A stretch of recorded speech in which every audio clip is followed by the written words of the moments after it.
On the way to decentralization of international relations, global regulation. Today, I will try to shorten my speech to the point without burdening my dear listeners with intermediate conclusions and complex scientific phrases. Not to be misunderstood, at the beginning of my speech, it is necessary to recall two fundamental laws of global processes. The first law is about self-organization of global processes. The human being does not control the water cycle in nature. True? In the same way, if global political processes are not managed or regulated, they will be self-organized. Second, global processes are cyclical and evolutionary. The development of the system of international relations can be considered in the context of the evolutionary process. Therefore, global studies deal with issues of world development, which means evolution. So, the global governance paradigm has reached a dead end. In fact, this is a stage of global evolution. And due to the law of cyclicality of global processes, humanity will return to the theory of global governance more than once. May God grant our civilization a long life. If we summarize the reports of many participants in today's conference, we can conclude that we are in the crisis of global governance. That is a new beginning of global regulation of international relations. Against the backdrop of the objectively urgent need to reform the United Nations, the functions of its bodies are performed within the framework of other international organizations, associations, multilateral formats of global and regional significance.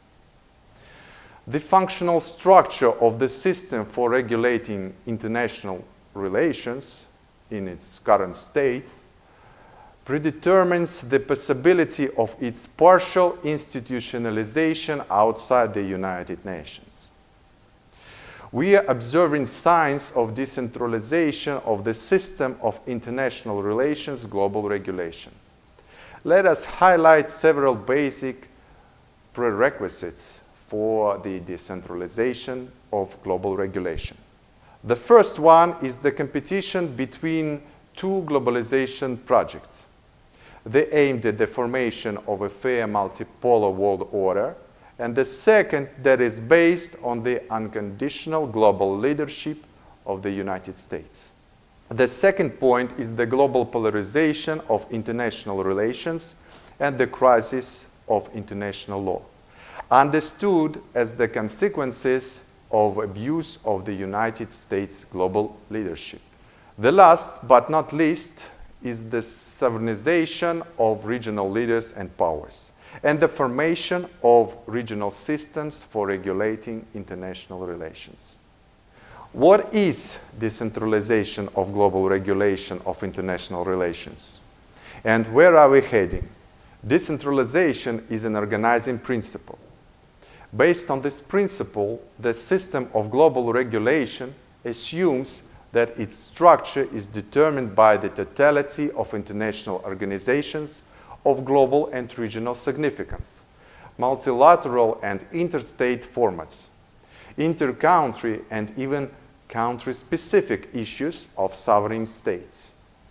In the functional aspect, the principle of decentralization involves the distribution of issues of exclusive and joint responsibility between organizations of global and regional importance.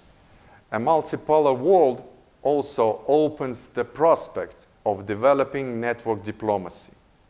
The formation of alliances of several countries on foreign policy interests, initially provided by consultations and agreements in the BRICS format or other formats.